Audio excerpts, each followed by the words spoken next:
Hello प्यारे दोस्तों, स्वागत है आपका इंटरव्यू क्लासेस में। बात करेंगे आपके सामाजिक विज्ञान पेपर के बारे में। वार्षिक परीक्षा के लिए पेपर है, बिल्कुल ओरिजिनल है, क्योंकि ऐसा ही पेपर आपके एग्ज़ाम में बनेगा। हूबहू क्वेश्चन नहीं तो यहाँ से बहुत सारे क्वेश्चन आपको अपने एग्ज़ाम में देखने को मिलेंगे। तो 10 मिनट निकाल के इस वीडियो को पूरा देखिएगा ताकि आपके यहाँ से जितने भी क्वेश्चन आए उनमें से एक भी गलत नहीं हो।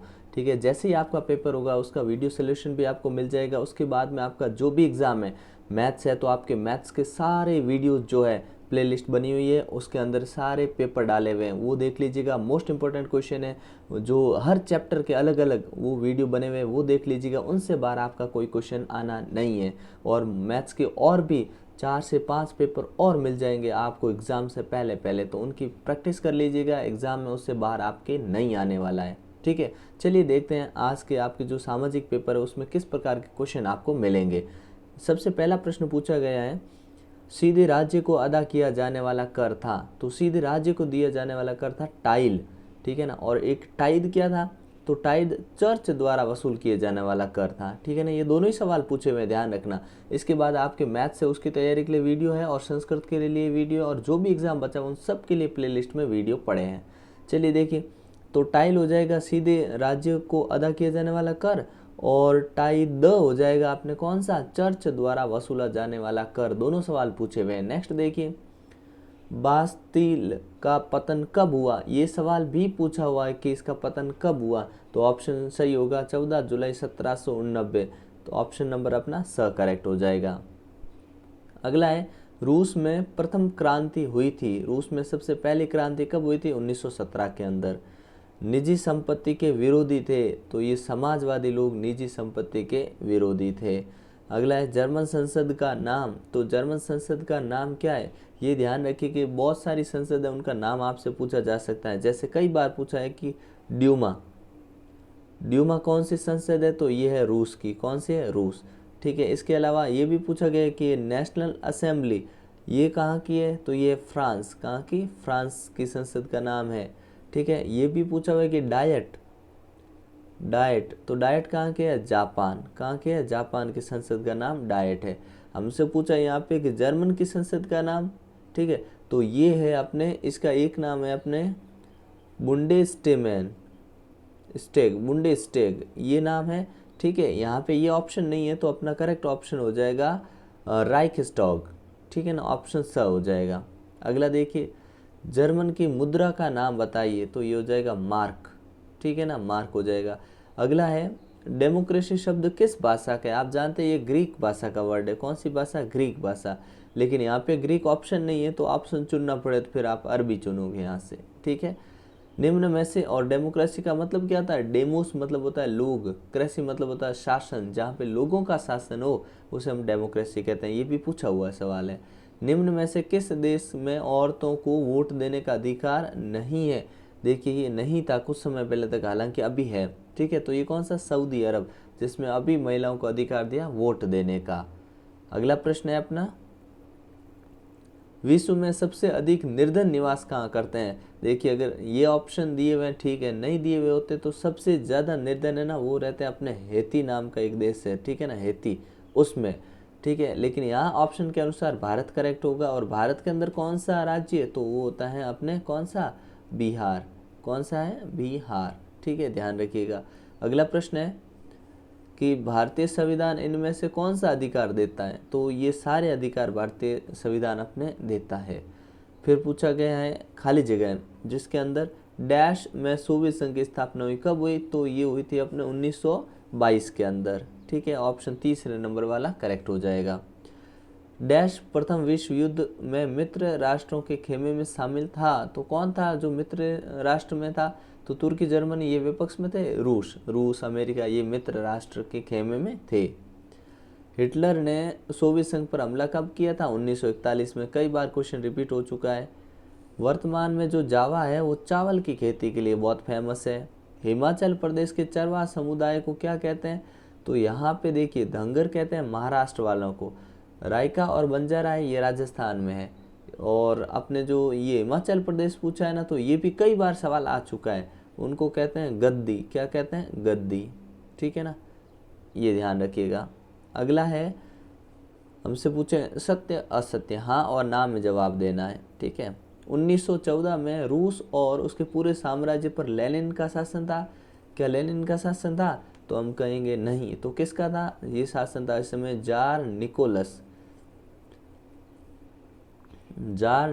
सेकंड का शासन। फिर पूछा है हमसे कि 1917 में अक्टूबर क्रांति के द्वारा रूस की सत्ता पर समाजवादियों का कब्जा हो गया था। तो हम कहेंगे नहीं, समाजवादियों का कब्जा नहीं हुआ था। इस समय पूंजीवादी क्रांति हुई थी और पूंजीवादियों का कब्जा हो गया था। जो पूंजीवादी थे उन्होंने यहाँ पे कब्जा कर लिया था। अगला प्रश्न है, ईसाइयों की नज़र में यहूदी आदतन हत्यारे और सूदखोर थे। बिल्कुल, नज़र ईसाई ऐसा मानते थे कि यहूदी लोग तो हत्यारे और सूदखोर हैं, ऐसा मानते थे। ये सत्य है, ठीक है ना।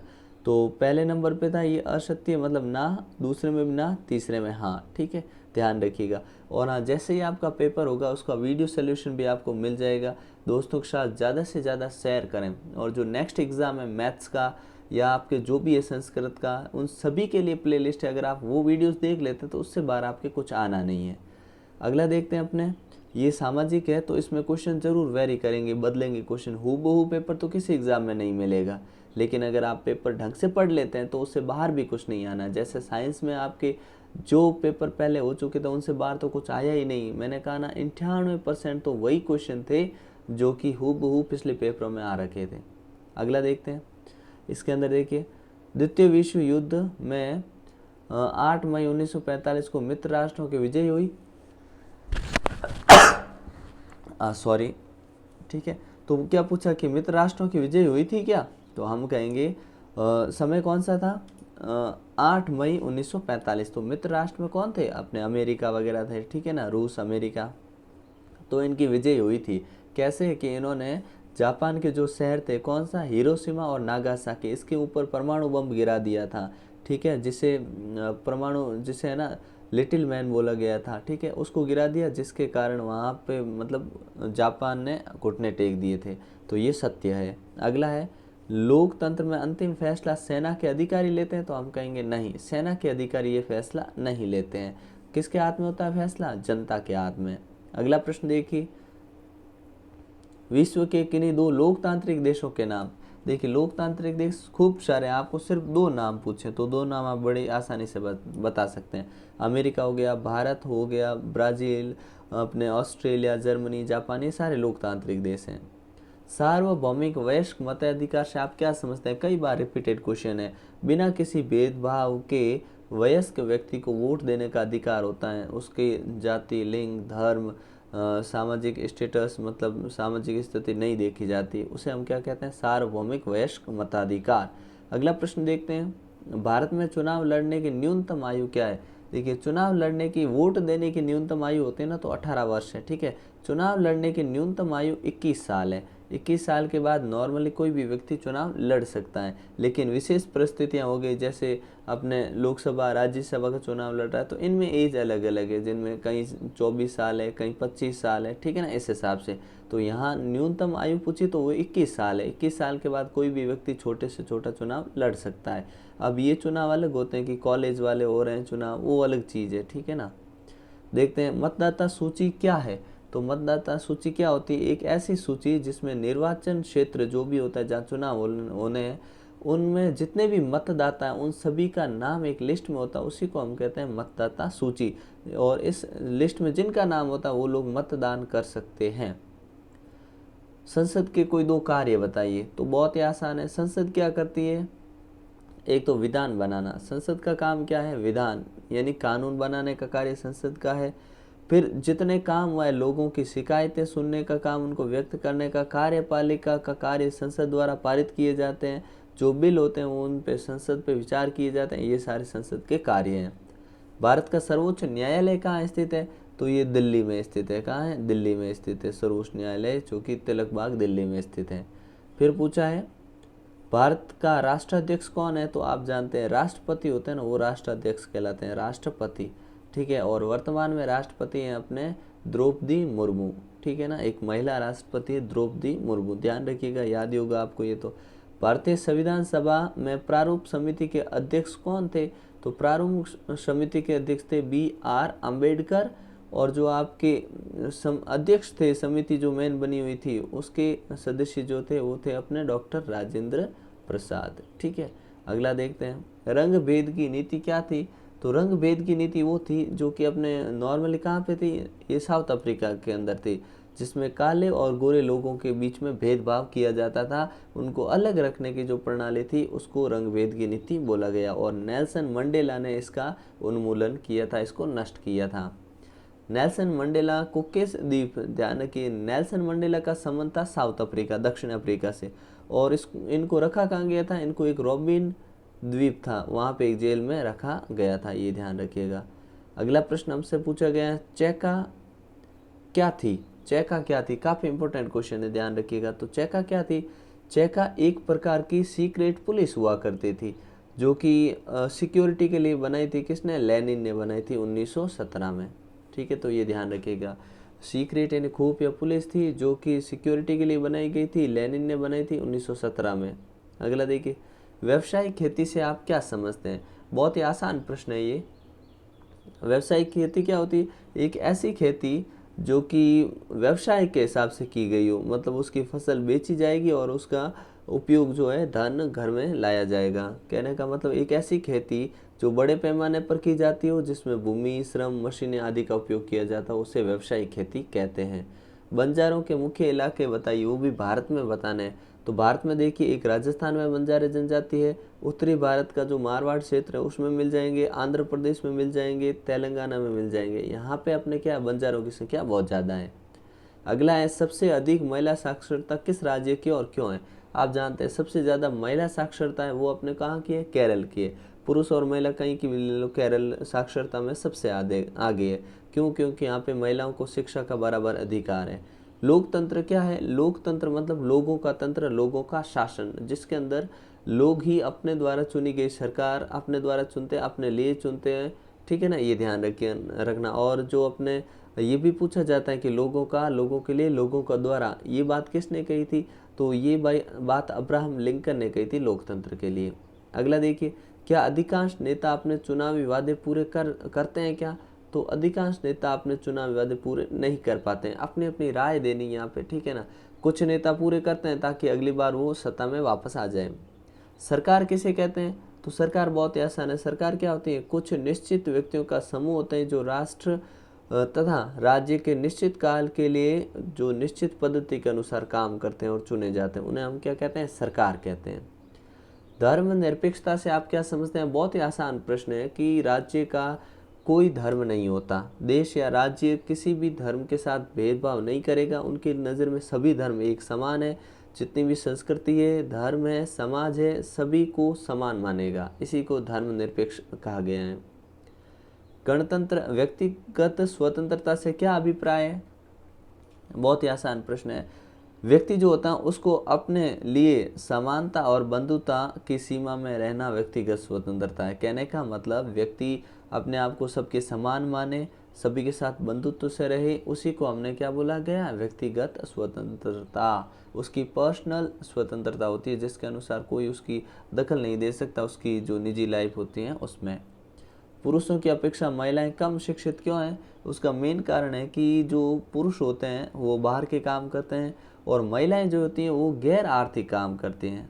गैर आर्थिक, सबसे बड़ा यही रीज़न है कि गैर आर्थिक काम करती है ना, तो उनको शिक्षा इतनी महत्वपूर्ण नहीं मानी गई, जिसके कारण समाज में महिलाओं को पीछे रख दिया जाता है। बच्चियां जो होती हैं उनको 8वीं 10वीं तक करवाया जाता है, फिर मानते हैं कि गैर आर्थिक मतलब धन कमाने वाला काम ये नहीं करेंगे, ऐसा करके फिर उनको शिक्षा नहीं मिलती है। निर्धनता रेखा क्या है, तो ये बहुत ही आसान है। एक ऐसी लाइन बोल सकते हैं आप, या एक ऐसी स्तर बोल सकते हैं, ऐसा स्तर जिसमें इंसान की आर्थिक जो ज़रूरतें हैं उनकी पूरा करने के लिए आवश्यक धन नहीं होना निर्धनता कहलाता है। अगर किसी की आर्थिक या जो मूलभूत आवश्यकताएं उनकी पूर्ति नहीं हो पाती, उसे हम निर्धन व्यक्ति कहते हैं, और उस लाइन से जो नीचे रहते हैं वो निर्धनता रेखा कहलाती है। अगला पूछा गया है, आंतरिक अपवाह से आप क्या समझते हैं। तो आंतरिक अपवाह क्या होता है, कुछ छोटी नदियाँ होती हैं। कैसी नदियाँ, नदियाँ होती हैं लेकिन कैसी, छोटी नदियाँ। ये क्या करती हैं कि समुद्र में विलुप्त होने से पहले अपने कहने का मतलब समुद्र में, मान लीजिए समुद्र है, यहाँ से जाने से पहले ही विलुप्त हो जाती है। और जिनका जल समुद्र तक नहीं पहुंच पाता उन्हें आंतरिक अपवाह कहते हैं। ठीक है ना। आंतरिक अपवाह क्या हो गया, ऐसी नदियाँ, छोटी नदियाँ जिनका जल समुद्र तक नहीं पहुंच पाता, पहले ही विलुप्त हो जाती हैं, उन्हें हम आंतरिक अपवाह क्षेत्र कहते हैं। नदी प्रदूषण के कोई 2 कारण। बहुत ही आसान प्रश्न है। नदी प्रदूषण कैसे होता है, औद्योगिक अपशिष्ट से होता है, जिसमें रासायनिक खाद वगैरह इनसे होता है। ठीक है ना। बारिश तूफान में कई बार ऐसी चीज़ें, प्राकृतिक घटनाएं हो जाती है जिनसे हो जाता है। ठीक है। फिर जैव विविधता से आप क्या समझते हैं, किसी भी स्थान या जगह पर पाए जाने वाले जीवों की विविधता को जैव विविधता कहते हैं। ठीक है ना। ये जैव विविधता होते हैं, और जहाँ पे जैव विविधता सबसे ज़्यादा होगी वहाँ पे जीवन सबसे ज़्यादा आसान होगा। मैंग्रोव क्या होते हैं, तो मैंग्रोव क्या होते हैं कि तूफान या फिर 2 नदियाँ जहाँ पे कटाव बिंदु होता है वहाँ पे जो वन उग जाते हैं उनको मैंग्रोव कहा जाता है। ठीक है। और ये क्या करते हैं, ये एक तरह से कह सकते हैं कि तूफान के प्रभाव को अवशोषित करके आसपास के क्षेत्र को बुनियादी ढांचा और सुरक्षा प्रदान करते हैं, उन्हें मैंग्रोव कहते हैं। अगला है कि वन क्षेत्र को बढ़ावा क्यों आवश्यक है, 3 कारण। अब ये जो क्वेश्चन है ना, इनको एक बार अच्छे से आप देख लीजिएगा। ठीक है। हालांकि ये क्वेश्चन ज़्यादा बड़े नहीं है, फिर भी आप इनकी प्रैक्टिस करिएगा। आपके पास समय कम है, उस हिसाब से आप आराम से तैयारी कर सकते हैं। ये क्वेश्चन मोस्ट इंपॉर्टेंट है, ये क्वेश्चन बार बार पूछे जाते हैं, इसलिए इनकी तैयारी ज़रूरी है। ठीक है ना। तो आपके लिए और जो इम्पोर्टेंट मैप में जो चीज़ें हैं बतानी है, भरनी है, वो भी आप एक बार देख लीजिएगा। उसका वीडियो भी अपलोडेड है। जैसे ही पेपर होगा इसका कंप्लीट सोल्यूशन भी आपको मिल जाएगा। मिलते हैं नेक्स्ट पार्ट में। तब तक करते रहिए तैयारी जोरदार। नेक्स्ट पेपर में मिलेंगे जिसमें आपकी शानदार तैयारी करवाई जाएगी। जय हिंद, जय भारत।